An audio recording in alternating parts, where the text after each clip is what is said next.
তেজপুৰত চিকিৎসক আক্ৰমণৰ ঘটনা। এগৰাকী চৰকাৰী চিকিৎসকক উদন্ত যুৱকৰ প্ৰহাৰ। তেজপুৰৰ বেচেৰিয়া চৰকাৰী চিকিৎসালয়ত সংঘটিত হৈছে এই ঘটনা। ডক্টৰ জুনেইদ আখতাৰ নামৰ চিকিৎসকগৰাকীৰ বেচেৰিয়াৰ আকাশ নামৰ এজন যুৱকে প্ৰহাৰ কৰাৰ অভিযোগ। ঘটনা অনুসৰি আকাশ নামৰ যুৱকজন আঘাতপ্ৰাপ্ত হৈ চিকিৎসাৰ বাবে চিকিৎসালয়খনত উপস্থিত হৈছিল। কিন্তু সেই সময়ত চিকিৎসকজন ব্যস্ত থকাৰ বাবে আকাশক চিকিৎসা কৰিব পৰা নাছিল। সেই কথাতে খৰ্গহস্ত হৈ যুৱকজনে চিকিৎসক জুনেইদ আখতাৰক অশ্লীল ভাষাৰে গালি-গালাজ কৰে আৰু চিকিৎসকজনক প্ৰহাৰো কৰে।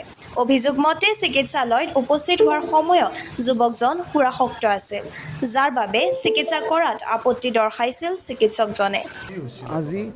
আজি 4:30 PM মই বাহিৰত কিতাপ লৈ পঢ়ি আছিলোঁ। পেচেণ্ট এজন আহিল, ৰাইট হেণ্ডৰ এইটো ফিংগাৰত মাইনৰ ইঞ্জুৰি এটা লৈ আহি ড্ৰাংকেন ষ্টেটত লাগিছে, ইনটক্সিকেটেড ষ্টেটত, পূৰা একদম চকুটকু হেৰি কৰি মোৰ মুখৰ ওচৰত ডাইৰেক্ট একদম যে ডক্টৰ ট্ৰিট কৰ বুলি কৈছে। তো মই তাক ক'লোঁ যে ভাইটি তুমি অলপমান ধৈৰ্য ৰাখা, মই ট্ৰিট কৰি আছোঁ। তো বাপধন কোচৰ ল'ৰা, মই বেয়া শব্দটো কৈছোঁ, বেয়া নাপাব আপোনালোকে, কৈছোঁ মই বাপধন কোচৰ ল'ৰা, মই ভণ্টি TMCHৰ ডক্টৰ, তই ট্ৰিটমেণ্ট কৰিবি নে নাই, আৰু বিভিন্ন ধৰণৰ ভণ্টি চণ্টিলৈ গালি পাৰিছে, সেইখিনি মই ক'ব নোৱাৰিম। তাৰপিছত অশ্লীল ভাষাই বহুত কৰিলে তো মই তাক ক'লোঁ যে তুমি যদি ভাইটি এনেকুৱা ভাষা ইউজ কৰা কিন্তু তুমি ট্ৰিটমেণ্ট নোপোৱা কিন্তু ইয়াতে, আৰু এতিয়া মোৰ OPDৰ টাইমো নহয়, ইমাৰ্জেঞ্চি ট্ৰিটমেণ্ট মই দিব পাৰিম, আৰু এনেকৈ যদি গালি পাৰা তুমিতো ট্ৰিটমেণ্ট নোপোৱাই তুমি। তো সি কৈছে ট্ৰিটমেণ্ট দিবি নে নাই বুলি কৈ ভিডিঅ' এটা মোৰ শ্বৰ্ট এটা ল'লে, তাৰপিছত গুচি গ'ল এগ্ৰেছিভলি।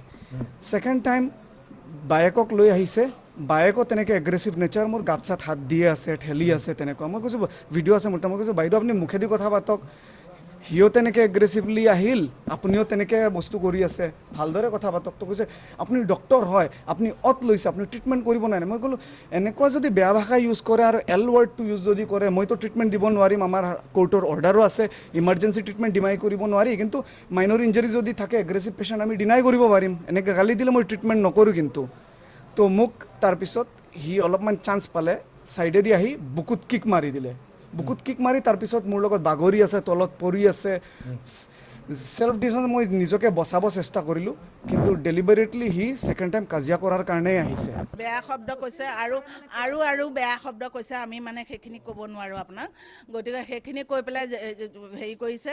তেতিয়া ছাৰে কৈছে মই তোমাক ট্ৰিটমেণ্ট কৰিব নোৱাৰোঁ। তাৰপিছত কিয় কৰিব নোৱাৰিব, কৈছে তুমি মোক ইমান বেয়া শব্দ কথা কৈছা, মই বেয়া শব্দ ইমান হেৰি কৰিব নোৱাৰোঁ, তুমি কিয় ইমান কাক কেনে ব্যৱহাৰ কৰিব লাগে নাজানা নেকি, তই ট্ৰিটমেণ্ট নকৰ, তোক চাই ল'ম। তাৰপিছত ছাৰে কৈছে যা কি কৰিবা, সেইবুলি তেওঁলোক গুচি গ'লগৈ। আমি তেতিয়া ছাৰে কৈছে মই কৰিলোঁহেঁতেন ড্ৰেছিংটো, কিন্তু তেওঁ হাতটো এইকণত কাটিছে, ইমান বেছিও নহয়, আৰু ইমান বেড বিহেভ কৰাৰ কাৰণে মই বাইদেউ, সেইকাৰণে মই মোৰ নিজৰ ওপৰতে ঘৃণা উপজি গ'ল। হেৰিয়াত ইমান সৰু ল'ৰাই ইমান বেড বিহেভ কৰিছে এজন হেৰিয়াত। তাৰপিছতে গৈ পেলাই অলপ দেৰি 10-15 মিনিটমানৰ পাছত বায়েকৰ সৈতে আকৌ আহিলে। বায়েকৰ সৈতে আহোঁতেনে বায়েকৰ তেতিয়ালৈকে ব্যৱহাৰ ভাল, বায়েকে ছাৰ ট্ৰিটমেণ্টটো কৰি দিয়ক মোক, কিন্তু বায়েকৰ কথালৈ তেওঁ ভূক্ষেপেই কৰা নাই, তেওঁ ছাৰক আকৌ বেড বিহেভেই কৰি আছে, আমুক তামুক হেৰিকে। তেতিয়া ছাৰে কৈছে দেখিছেনে আপোনাৰ ভায়েকৰ বিহেভিয়াৰ কেনেকুৱা, গতিকে মই কেনেকৈ কি কৰিম দেখিছেনে, কৈছে। তেতিয়া বায়েকে কৈছে আকাশ মনে মনে থাকিবিনে, তেতিয়া জানিছোঁ যে ল'ৰাটোৰ নাম আকাশ। তাৰপিছত সেইবুলি হেৰি কৰি থাকোঁতেনে ছাৰ এনেকুৱাকৈ থাকোঁতেনে ল'ৰাটোৱে আকাশে তাক কিক বুলি কয় আৰু হেৰিটোত, ছাৰ অকণমান চাপৰ যে নাকে মুখে মাৰি পেলাই এটা হেৰি কৰি দিলে। যেতিয়া ছাৰৰ তেজবিলাক ওলাই আহিলে, আমি দুজনীয়ে ডাঙৰকৈ টিকি মাৰি দিলোঁ। যেতিয়া টিকি মাৰি দিছোঁ, যেতিয়া ছাৰক মৰা দেখিছে, এখেত দৌৰি আহিছে, এখেত ছাৰৰ ভায়েক হয়, ভিতৰৰ পৰা দৌৰি আহি পেলাই তেতিয়া তেখেতে ছাৰক বচাবলৈ হেৰি কৰিছে, আৰু মাকো দৌৰি আহিছে। তেতিয়া আকৌ মাকক গৰু এটা মাৰি দিলে নেকি, হেৰিয়াত মাকৰ ভৰিত হেৰি হৈ আছে।